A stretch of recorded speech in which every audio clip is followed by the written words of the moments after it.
Yama Ghana for Yakwaba, na afe yensha kasebono ase.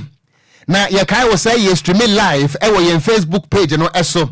DLFM 106.9. Wode wo comment no eto ase ya beje bre na dwumei. Yes mukrojen e dia somo wa kasebono so. Wo betima beka ho bi yesha kasebono ase. Yesha kasebono ase abese na wotwe miensa enie asamba ko abetodwa. Na Ghana for yentimi enya emunti ase papa no.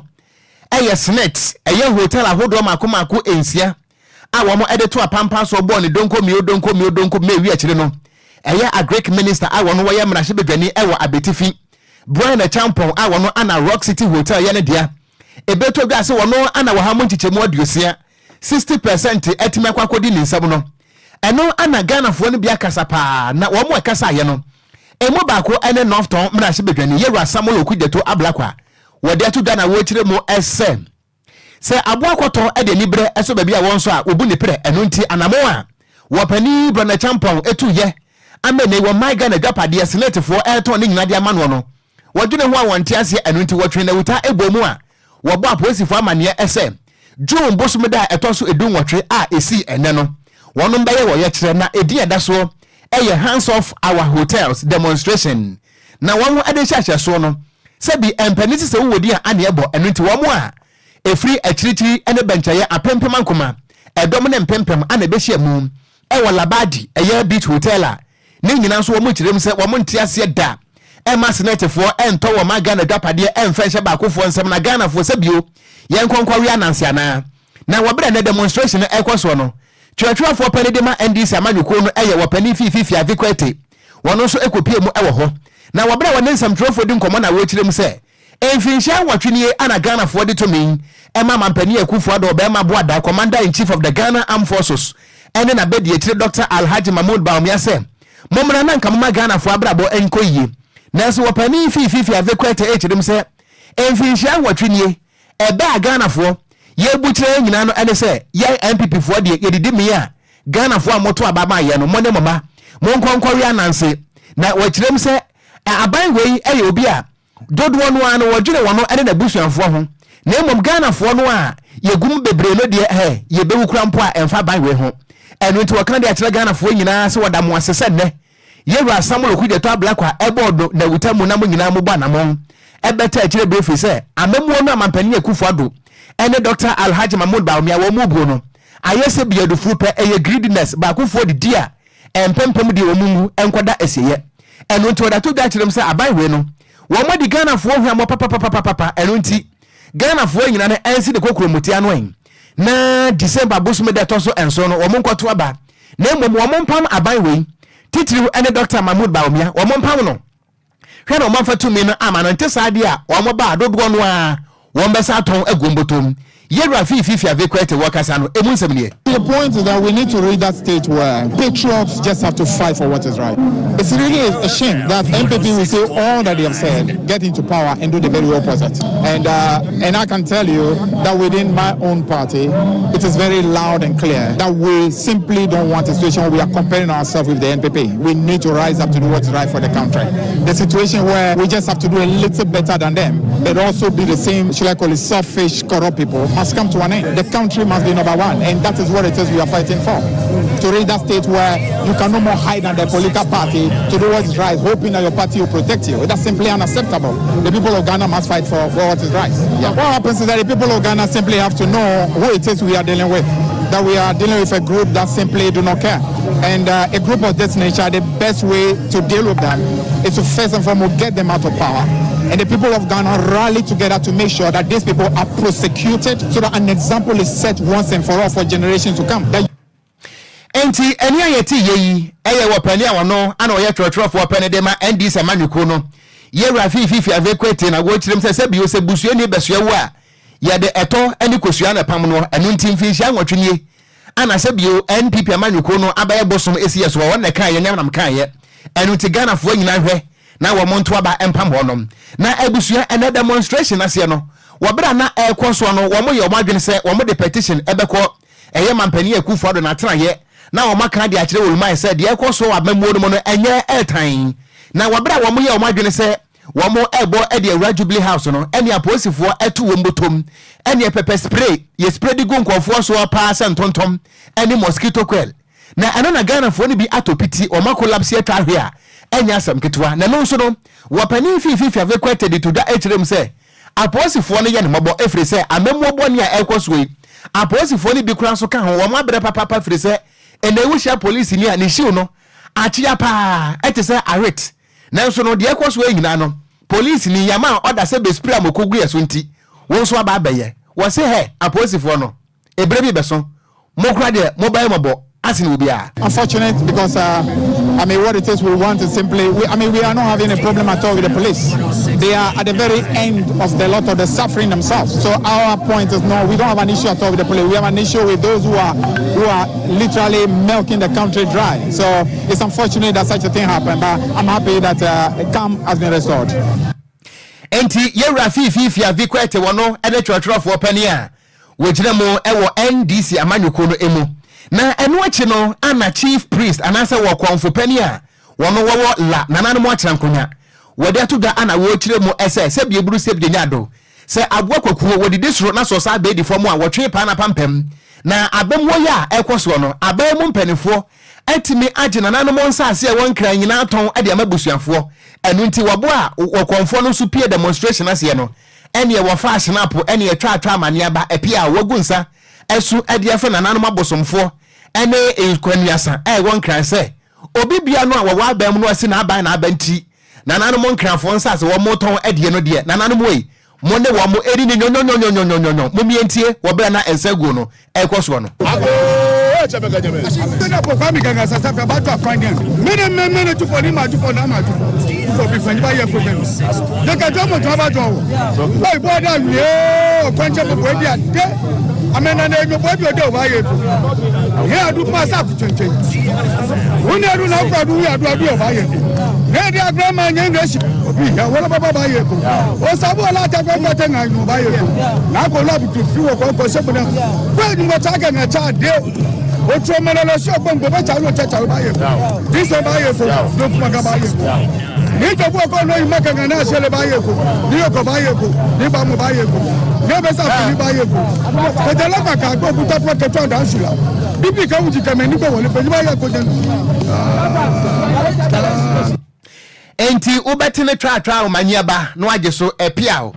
enti de eti ye ni nyina no eye nsangu ekoso a eye wo konfopania wono wo la nanano mo atrankonya wono so di ne ho gi mu ebo demonstration ase no ene wo ba ye Facebook no so aposifo apia wono mo a na wo mo so apia aposifo ni bisan se wudi si a akwesa agimambedu po wo mo so betwa ne se wein emu nsam kaseboi ane ye asom wono ye to akasebo no so ane egusu a ejiremo ewo ye kire ne ekoso a efa eye osoafo a ohwe man Ghana kuaye so na afin so ye senate adwumakuo no wono hotels a akoye nsempi o man Ghana mo no nana emra o ye kire ne ekoso na ne Ghana Police Service for kire mu a wo ne adehye no esi nkonwa kire oro se de tie bia no o ye kire ba kowie ewo ye Christ the King Church a eno no eben eyo mampeni atena ye mekire Jubilee House wonom na emra o ye kire ne ekoso no Ghana Police Service for kire mu a edum pempenso bi no ba bia wo kire wonom se o ma mmode adu wonom amunyina no adehye na o madwene se da bi o bebe ye dre de be ya ma ye kwan kakra ne ne yenko ye nim kakra nka ho afiri se ye mre ye ne ane ye de ye ho ne ye o ye kire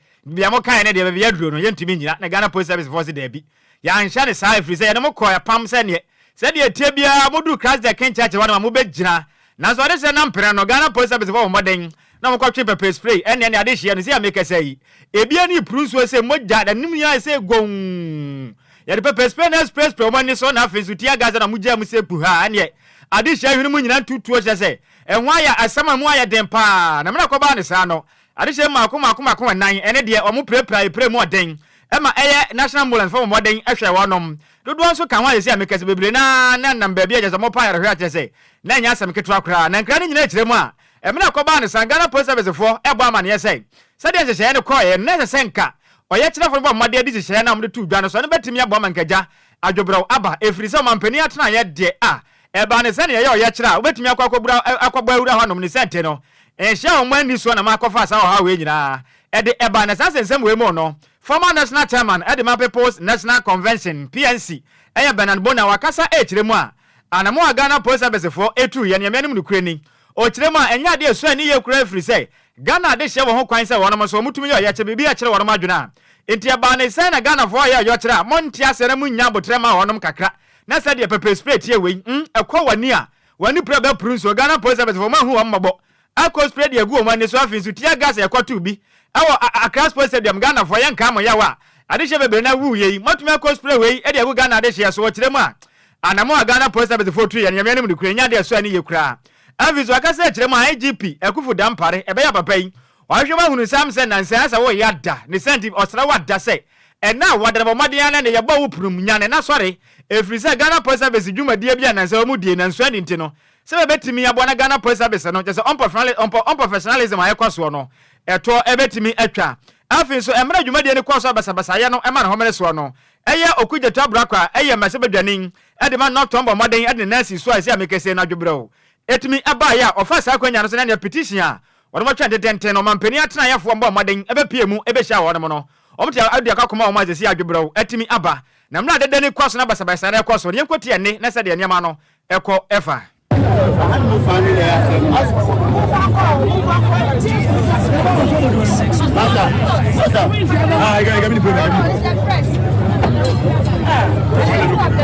I thought it's a problem.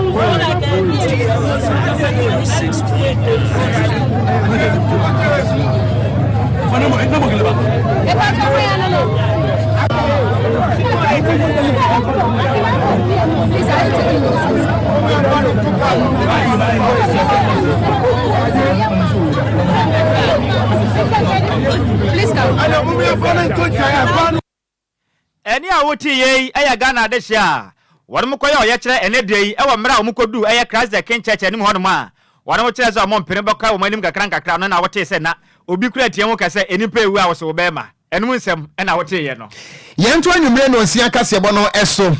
ye de frenkra pompone mantamo asansa krokoti akwa DL wahane nsia kire po enkono ana ebenada anwumre ensem no ye de namye mo se kono mo odumase TV po ana ye bodi egwa nkofo dem nkofo ka mo ne adwuma mu a ye tene kase bo nso nkonstu na ba ye Facebook no so ajai ye awurade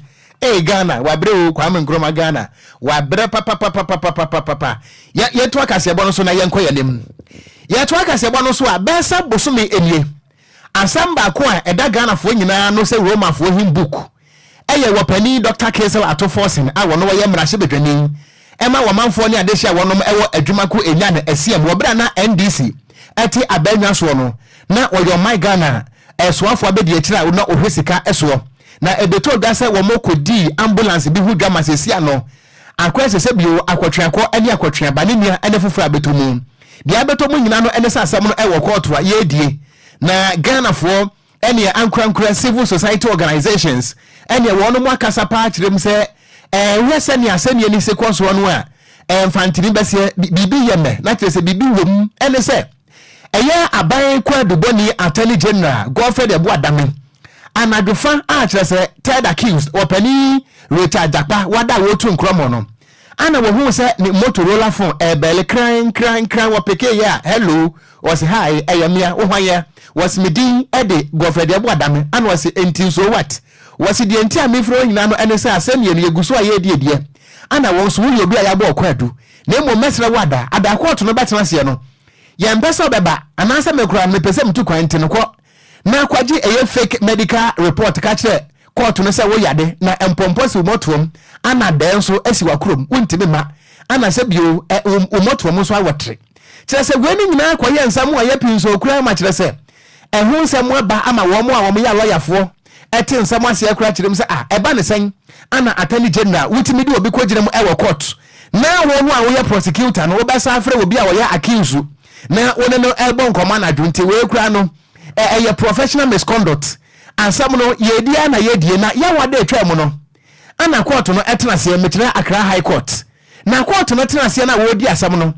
adeɛ kyerɛ na ɛyɛ court proceedings no enkwama wo mudi no court ho ni nyina na ba bɛda bɔnten say deɛ if you see something say something enti ɛyɛ ya na Ghana for no record enti say court da mo hokra no na obi a record court proceedings no ma adeɛ kyerɛ no aba bɛtɔ montre so ɛyɛ ya wode etwa mu June bosum da na toso edu amiɛsa no na ɛno anam so ama ɛnɛ wɔbra court no kɔ asetena no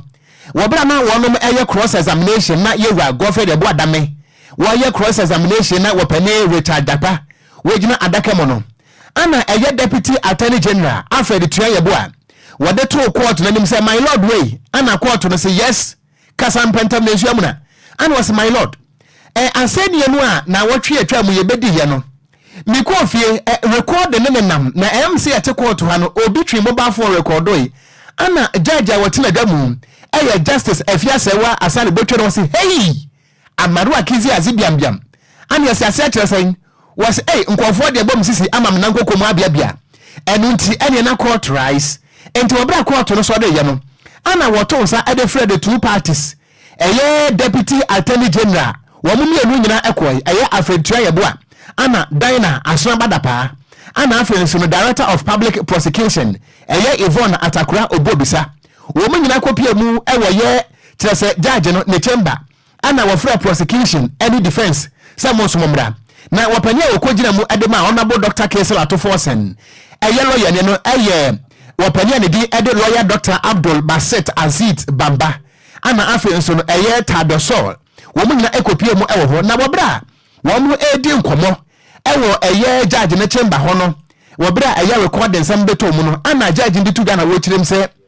sɛdeɛ nsɛm no sekuro no sɛ mo ahwɛ niye na sɛ mo nto mo hofo na sɛ mo bɛkɔ so a ama nkɔfo bɛ record court proceedings no a ɛne yɛbɛma nsɛm trɔfoɔ kwan na nsɛm no yɛdi no on camera na kyerɛ sɛ nsɛm trɔfoɔ wɔ hɔ na yɛtwa ɛde to montre so sɛ ne bɛyɛ awɔkyena bi no obi nkonkodi adanse nkuru mu ɛnkyerɛ wɔ biara na saa abra nso na Godfrey Ebo Adame na nkase na akɔ duro court dam hɔ no mu a ɛno ɛne sɛm a ɛtɔ so na no ana ɛyɛ justice ɛyɛ Sewa Asare Botwe wɔde to da na wɔkyerɛm sɛ enipa bi atima fa kwati kwan a record court proceedings no ɛho bɛhia sɛ national security for ba mu na wɔnom ɛyɛ hwehwɛmu paa ne ehunu sɛ nipa bɛn ana court dam hɔ no no wɔtime afa court no kɔ ɛkyɛ fufuo die wura wɔ mo no mu saa entwa yie kura ɛno nti no sɛ no yɛde nsɛm no ama national ɛyɛ security for sɛ wɔn mo enkonkɔyɛ saa ɛhwehwɛmu no na wɔbra nsɛm no yɛtena seɛ ɛyɛ June bosom da to so edu amiɛsa no ana trial judge ɛde to Ghana wɔkyerɛ mu sɛ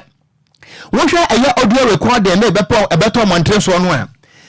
mpanifo de ato dwa kyerɛ mu sɛ sɛsi ano yɛyɛ nhwɛmu no sɛsɛ court no agye ato mu sɛ esuma se nkɔmɔ no a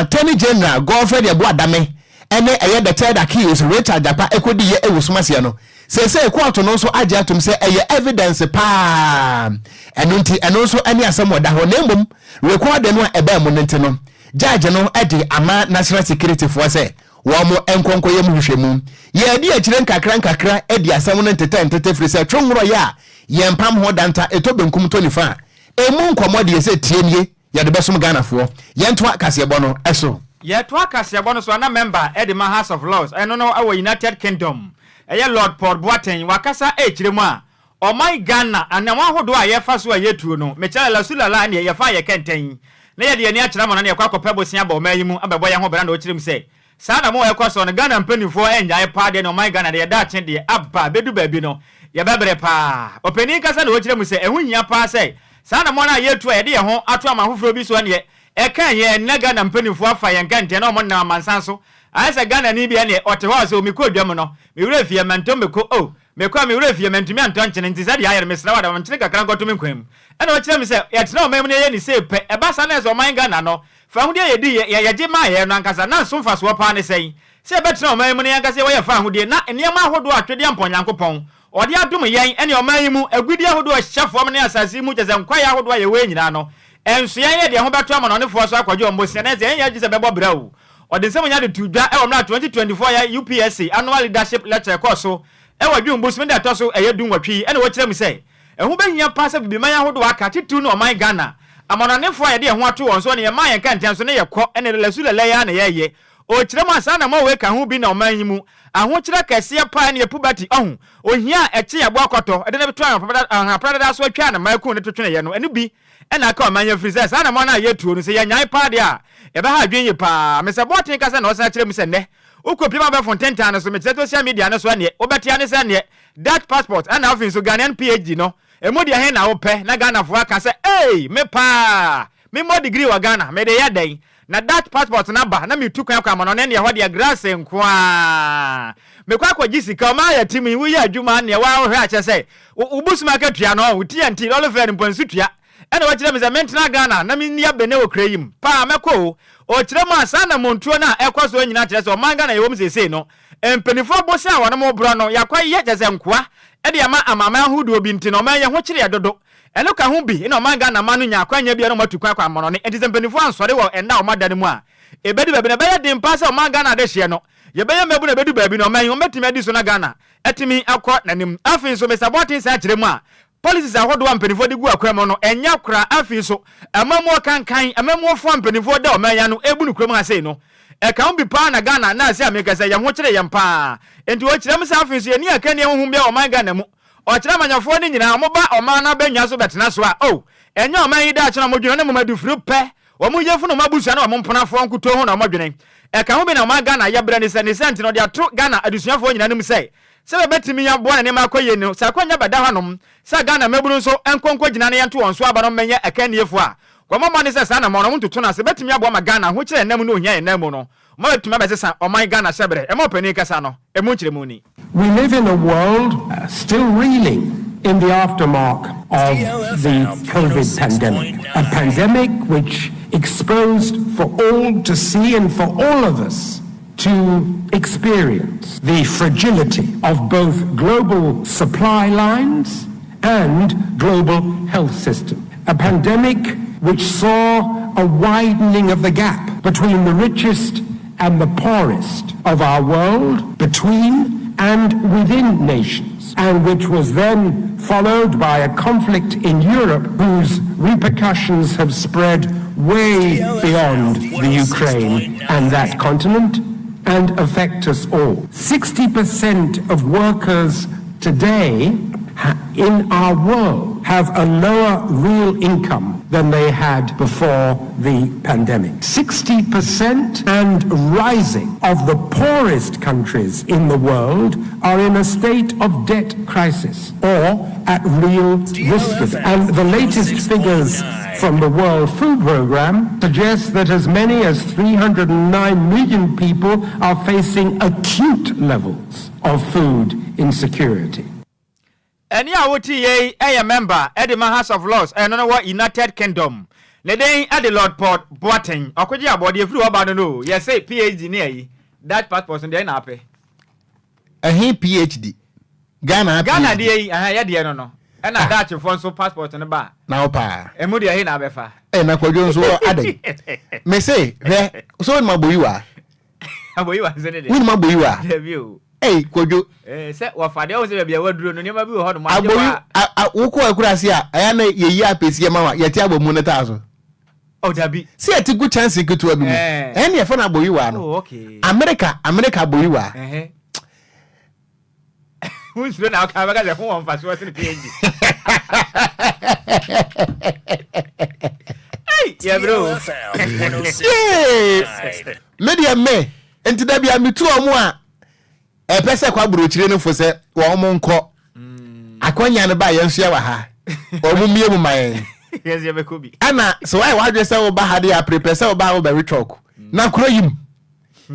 So ni Molovia chansen. Oh, minimpa. And who wants us to Ghana PhD bam? Saha. My main can message na menko. Praise him. Hallelujah. Mo me to aka se bon so men kan Ghana for messages ne kakra. Na Kofi Parliament was we take ase bon life. E di free agona bobikuma. And was say Ghana so Ghana bre papa. Was say kase bon so mu de sano manam. Meda say ana ni kunsu kodokrom. And was say I am watching you live. Now, Dr. Alhaji Mahmoud Baumia represent the hope and the future of Ghana. I drunk Anna Piaga with the free Achemwa Safo Amanyosemuni. Was so NDC want us to believe them, but they are not different. Ayo. Ana why so any piaga biem was a policy for na ya de so omde pepper spray egu Ghana for ani ento wa da o kuruma na mamon belenda and was offer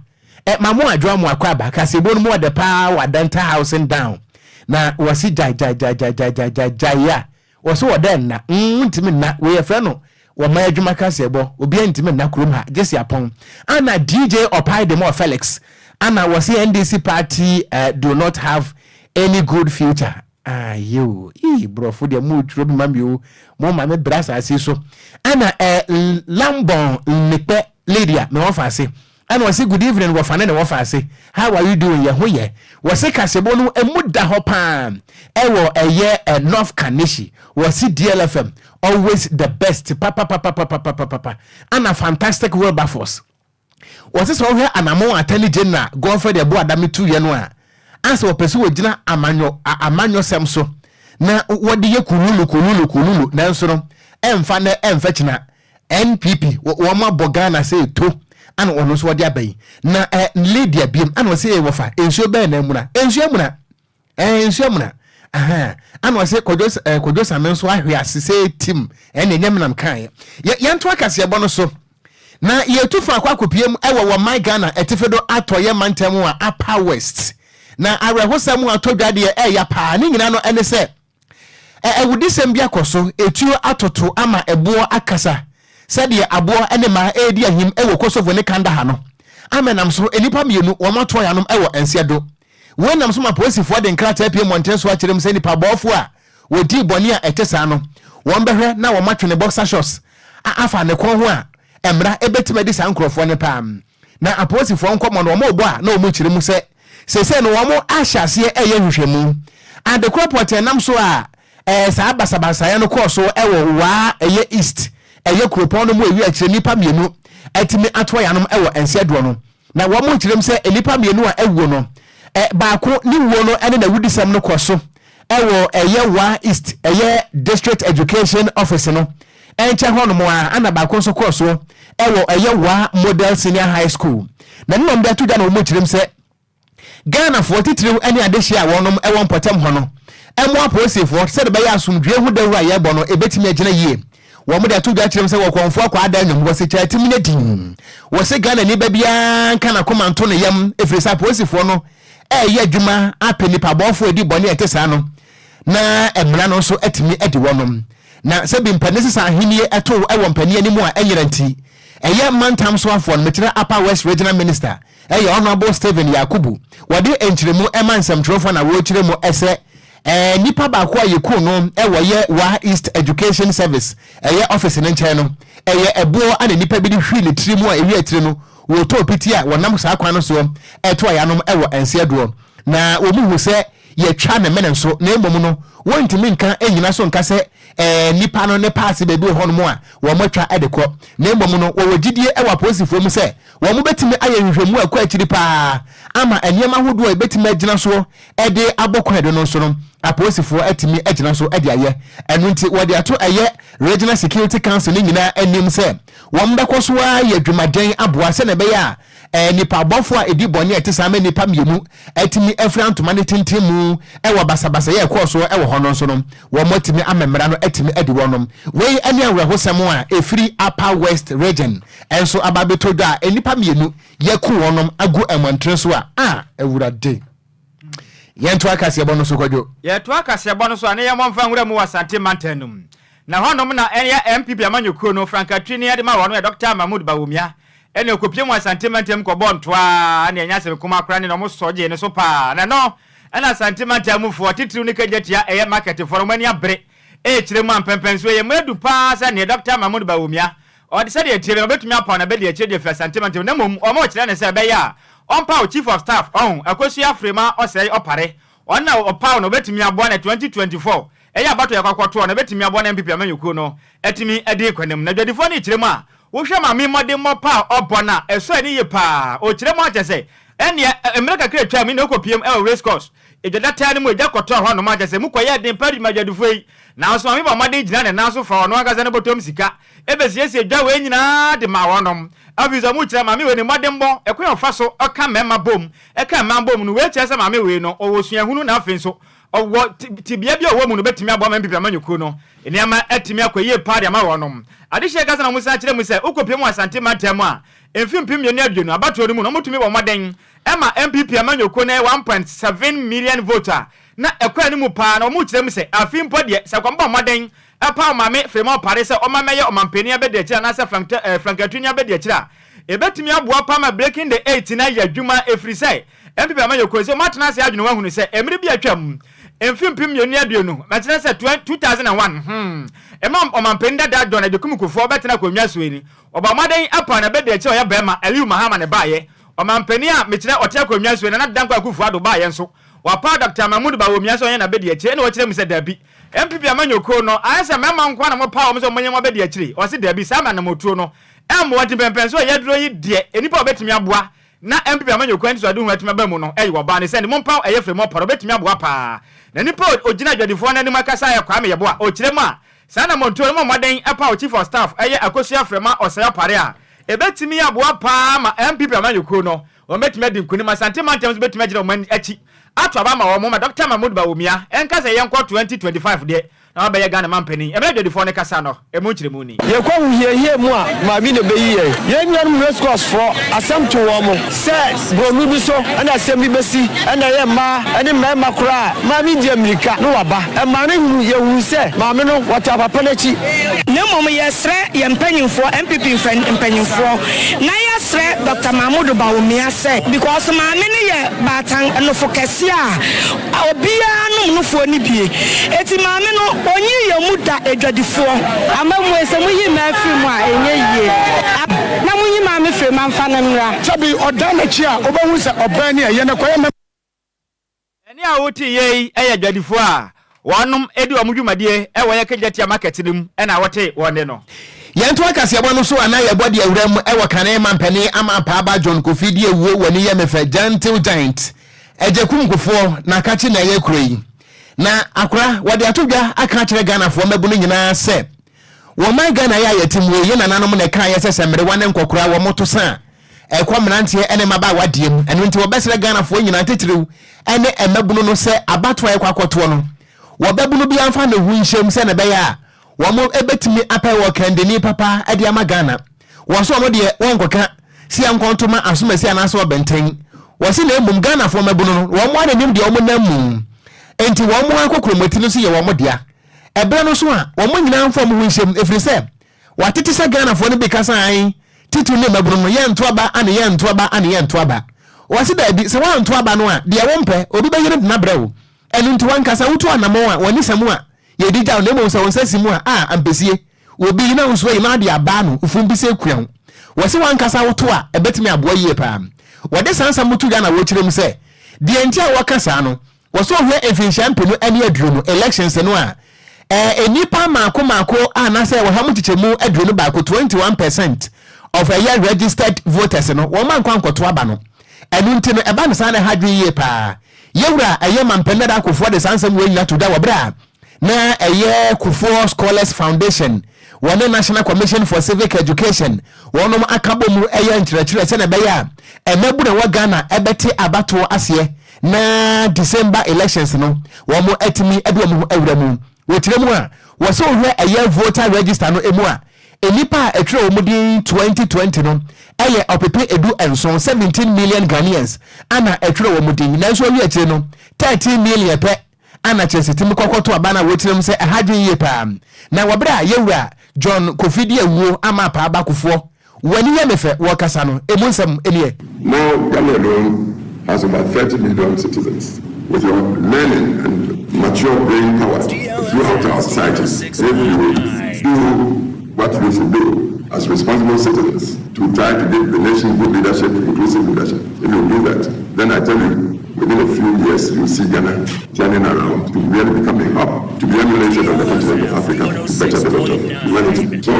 you've got it. And I don't think you'll be stoppable if you really stick to it and give the right direction. Eni yɛte yɛyi ɛyɛ Ghana mampani dada John Ejekum Kufo ana Olmai oba yɛn Facebook no so a ne kyɛ na ɛhyɛ ne yɛfɛ ne cool hat ɛne ɛfɛ paa ana kyɛ sɛ Olmai ana wɔkasa yi na yɛnyina wɛso ho na yɛna yɛ homrɛ sima apakan GH atena se na agoprama so nsɛm fɛntɛm frɛm yɛmfa emu nsɛm ɛnsomo DL News.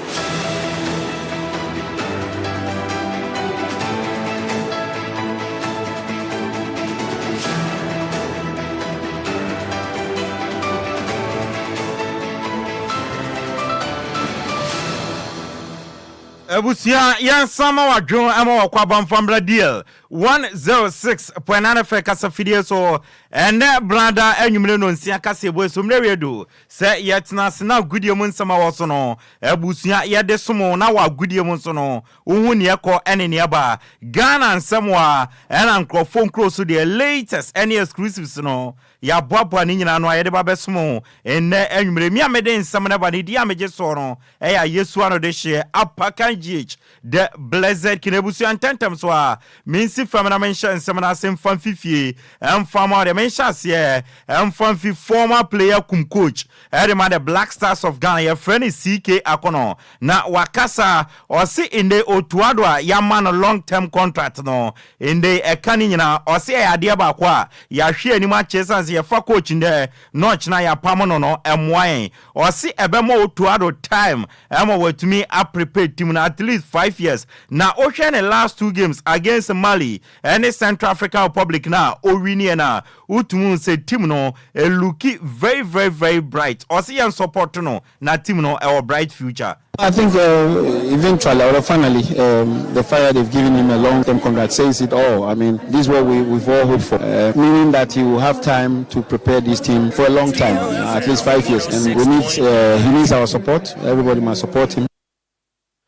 CK Akono ana busia mwatene nkano wa maranswa otwa so edi tuja echema osi 2 games anansia ya boy against Mali na ya chioma bom kamino o ma timu ba ku yebetena kuma se against Central African Republic na ya bom kanan na o ma timu miensa o hwe sa 2 games na performance no na wosro na ono de osi ine no o hwe team na otum se team no enyama ekwe o appreciate performance a omdanedi no on the Nyobeka say team no future no looking very very very hopeful. It's very very hopeful. I saw the match against Mali. It's an away match, and the way we played was solid. I was very very happy with our attacking line, the way we played, the way we soaked them, and then of course attack on a counter attack situation. So Abusia CK Akono ana mwatene nkano na CK Akono amananso kasa ere fire difference no na according to CK Akono no or say ebano attacking department wa ye ni problem ye create chances ye sanso ehye go na mom na ade abakwa kan se ye be ye difference no ehun adwuma essence ye difference ye consider go or say world cup se ye betumi qualify ko bia ye difference na say ye ehun adwuma. Well, I think it's key, but it's a long journey, you know. So for me, I look at how we're playing, you know, and you look at our attacking options. We create chances. We are good to go. We are, you know, and so if we continue like that and probably work a little bit on our defensive abilities to be able to defend very well, we must be able to defend the ball. Ne krakra mo no ene yebisa coach CK Akono say coach toy Abrante friend Mohammed Kudus no ne ono a ena obia eboni din ebona baso na ususu se yembe o the national team no around Abrante friend Mohammed Kudus ana ena se obi kasa nipa no onfom ye essence Abrante friend Mohammed Kudus no ende ono a na ban football ma o kita Ghana din a o de Ghana din kosra obia eboni din enti obi kasa onye mfom so na mom no is up to coach no say obabi with the team na run him or not. He's our star. We can't argue about that. He's our star. He's the person making waves for us as far as Ghana soccer is concerned. Ghana is concerned. He's the one who is making the name, and so there's nothing wrong with that. CK Akono, former player cum coach at my Black Stars of Ghana, and I didn't send Pinadia to Jayanya Botre, breaking it down, and then you may add the amount. Young PM, our team, my friend Kumase, Asante Kotokwakachomu head coach, Dr. Prosper Nate Ogum, na wakasa or sitting Yano, say I am one more Bekoy and I'll bet to Ajin Krua. I have games our born with Fiano, a so to me, my mono, Ecosro. Now, this is a dear Bakwa Mama Kotokom Peso Muduno, or men to men do no, I am one more Mudana di Elfio, same one more. This is in Kotokodana do Fiano, nay, very, very, very disappointing. Yeah, sure, very disappointing because all over the world, teams that are able to win championships do very well at home. They are able to accumulate a lot of points at home. If you look at the number of points we lost at home. Dr. Prosper Natogum and our tenant can wamananswa or twaso edit to just a this season and Yaman Koye am former team my friend Kotoko Edu Baby Crano na relegation battle no or more can be Osasadi and a Tuomono. I had this year Eddie Ama team Nina ain't in the normal transfer any money mayano and Chebia leg never started ain't Kotoko ever be show Munyama and Yama be a somebody to 2 year not team no a fan into my pefrano any money. I think what happened has actually been a great eye-opener to all of us. As IMC and as a club, we've discussed these things and we are making everything possible to make sure that we put our strong foot ahead as early as possible to see whatever restructuring that we have to do in the team.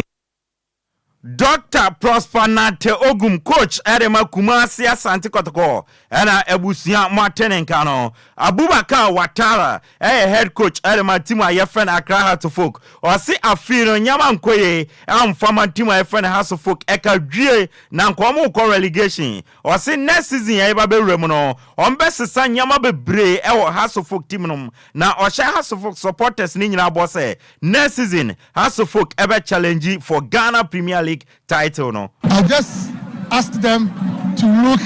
and we are recruitment, we are coming. It's normal. We have changed some things, we have changed so many things. And the next season we are playing for the league. Abubakar Watara coach Edema Hasselfolk and Awaterenkano. Coach Frimpong Manson, coach Edema Bebiani Go Stars. Now, you be saying, Coachito, this is in Ghana Premier League, Who is saying, competitive, and then competitive, and also, leg so far as Bebiani Go Stars, any on coach Frimpong Manson is concerned, or Becca League, very, very competitive. Or seeing his season, Bebiani Go Stars, or Becca say successful, I didn't know Casa, or say second round or more than buy, so every team no emane nko relegation say adwuma nso wabeye ayenie into obeka say ni season baby any Go Stars na successful. I cannot speak for anybody, but as far as I'm concerned, I think from our end it was very competitive. Yeah, I think it's been successful. I came in the second half of the league and the objective was to save the team from ne krakra mu no and coach Frimpong Manso area to just a second round no and obefa baby any Go Stars team no and they were team ni team no areas need improvement no when winning na obe try now we improve upon quality e no watotobi ababeshem now we start preparation in term na ogidie say next season no baby any Go Stars ebeba back stronger. Now I've seen the team, I've seen the areas that needs improvement, and so we'll try and then improve the quality, and then start preparation on time, and then make sure we come back stronger next season. Coach Frimpong Manso, coach Edema Bebiani Go Stars, and Ebusia Watenenkano, Yamfa Yaninchum, our monone, and Crofon Crosodia. Euro 2024 neguswa ekoso wo ma ya friend Germany mo na group F no me no ka say one game atodwa o ma ya friend Turkey o match Georgia abo meka pole miensa e mo matumi atimu ba ko eni jesem ane se Real Madrid akwala reswa a ya friend Adagula no ni made in Euro no wasashe go wababe the first ever player wababe the youngest player o making a debut e wo Euro Numa washe go since 2004 Cristiano Ronaldo saba kwasem no adagula nso asaba saba kwasem na Turkey achi Georgia aboma kamiensa enwo matimu baako ebo enwumre no nso ya Portugal ene oma ye friend Czech Republic edi ebebo ani abusua yenya bre edi sansem no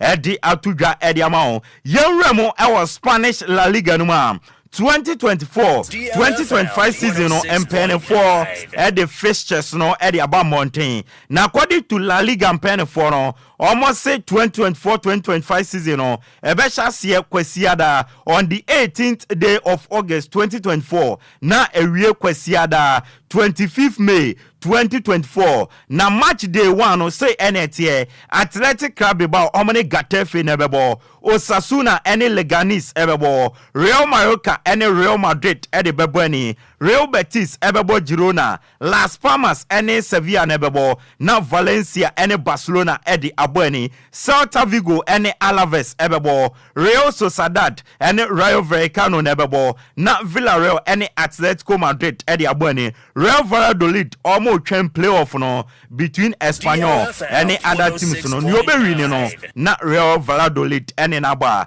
yede won some area to enim Kobe Meno a player edema Bobo kwa ye friend Manchester United also the asida kese e de bema Eric Ten Hag go manager edema Manchester United sanse wabuani ye e man de wabedum pempenso a bon obi agitum se onimbo o si so far no Eric Ten Hag agi 2 trophies na ogidie se more enam kwanso a e ba na mum no beka se Manchester United and they woy onyani peace of mind manager nenso no e boaba no na next season omodi ababebuani nti oda Eric Ten Hag ase wearing some Kobe Meno e de atudwa ebusua ye de ama yenyina we so na agudie mu nsama ye boaba no nda nwumre de beda no yam fansimi amede nsama ne ba dia meje so no e ya Yesu ano de hye Apakan GH the blessed king. Over to you Okogyeabour.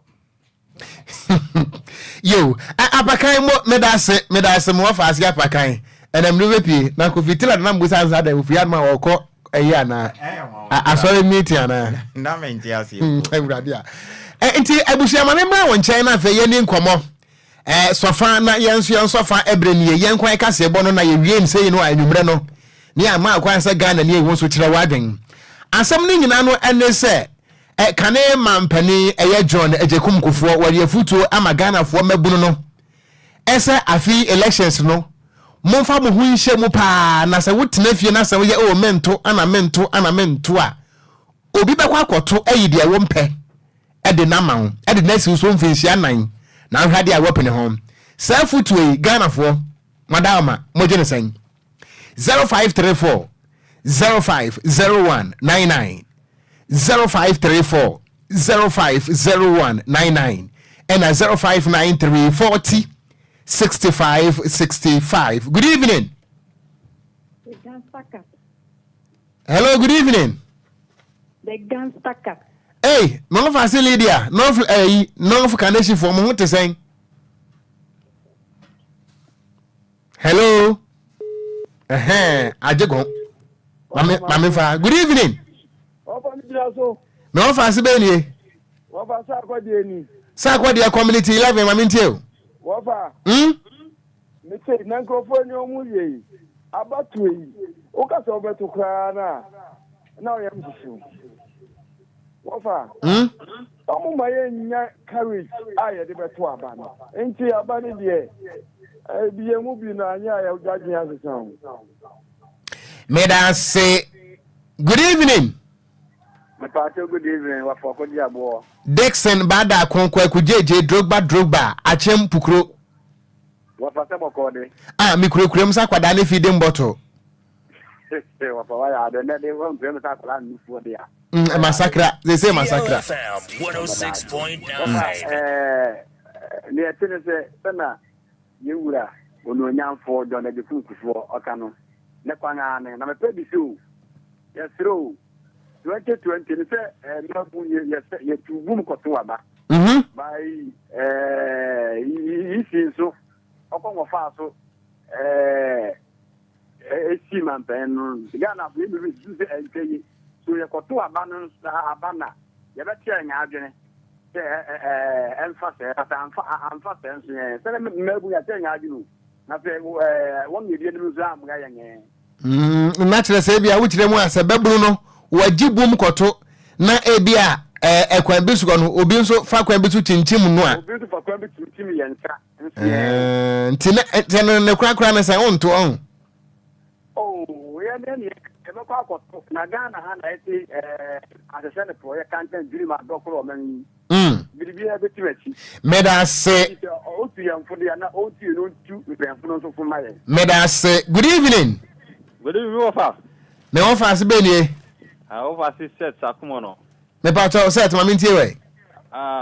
Wofa. E ma mpani dada wakaya sempa entese e ma ye ni da o. Na ye yisu ya adwin for abato no.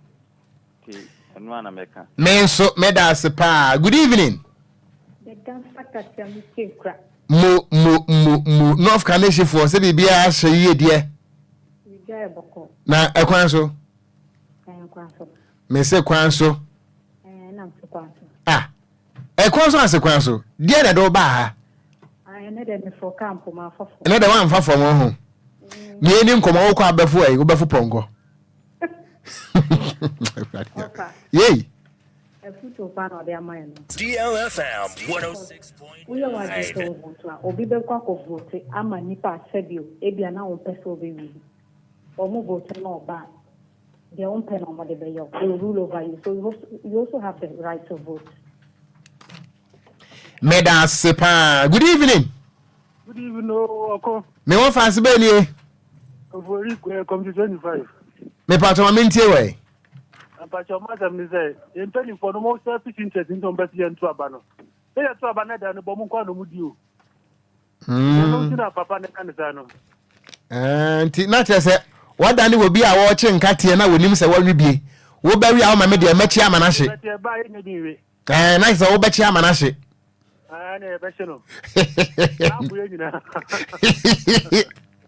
Me bacho, we are my last caller, my joy. No fancy. Penny for Abu baby say. The open idea kobo kotokonu. The original sauce ni any boot. One. Or kind about or 12 but me that means me fa. Oh, fan a foot no. That. Yeah. I charge you. Hey, Gameli. Enti ube ni pa bonu fu sem se ya kwesi da bai. I charge the bro ni pa ba yi no aka ni pa na we ba ba yi. Ba se agwese mema gusirem akaka e de beba. Akaka de be form aba. Yee. Osia. Ni na na o hwa ati no. Osia da fom se tim. I see the nyema ni panti on ye na on sorry. Oh sorry, who's that? Padama for hwe no. DLFM 106.9. Mo fa se Gameli, me da se. Na se bibia bokọ de. Oh, egudu. Mo atadwe no o chechire a unim ba bia me wo. Elise mu hunu nkyere mo. Oh, me ami ni. Enti dia o pasa o kan pasa o chire se. Na me ni nta ni bi yanya ngasa ni hie. Wow. Ba fa ni sa. No ati ani ni aba na ma mi wa. Obajo so. U de be yi se ya. Enti ebuso ye ntimi mfa frefo no ebiem. Ahase na brebe me ekwa makase bo no ye de ebesie. Na embom no adwumekwa wo so ya sene ma ye de kase bo no bre wo no. Eye Sunday Sam's Consult. Eye womo eye travel and tour agency awo boa Ghana for do mutu kwan. Enu nti se wo pe UK visa, Canada visa, Dubai visa, Poland, any Croatia. Me patcho se udu Dubai ya. Ene womo pe nipa den efa security, ene waitress, waiter, ene mo amobe ye fie adwuma. Oh, kama pa. Fresesi ana wonu amuni nkomo. 0244291546 0244291546 wonom ewo fanko barrier asofan awo ben Wise Park Hotel ewo asofan new station honomo a was connecting dreams with opportunities ebusia champion Kofi Taylor anade yan eko Facebook no eso ema wonso nya be hwa ye kire wa adwen pam na opelaba Kwadwo opelaba opelaba that's right. Ya training catch ya fene pa. Say a man be frame na nansa. Oh na opele when I'm so opele ba na mutre. ana opele wakoso na asinufu ana msimunya butre ene so do hwe na fade na utumi so waso mu ampa so onya soja obedi o oh yeah onya soja kasa so hu na hu se be memu a onya butre jeje personally ne de atente gram di soja fa be yeko jeje person ko dey ana ne de atente gram fu ndi soja yeah aha ntisanka jeje person anka hitman anka oye chief of the defense staff also wa ba se say no menyi ni se kuroma ne se so ha ana me tia me ya ni paketo a okon se dey etwa so enti ya so a hitman aba waba wadi awoso no betua to a kopim se nondo bebo ene menya nai metie sikrom akenkan fom yenu edi ameje so eye gangster cat ya meeting nkura Okogyeabour Ocran mene Pentecost sofo a wahwe ase Nhyiraba Kwadwo Sammy bia menye official pastor we disclaimer so boa we unofficial na kofitela no wa nafia na menim kura ayo so Okogyeabour we my bag ni si hoyo so the camera na tro so anka bebo so be say obo trousers bi wa DL News.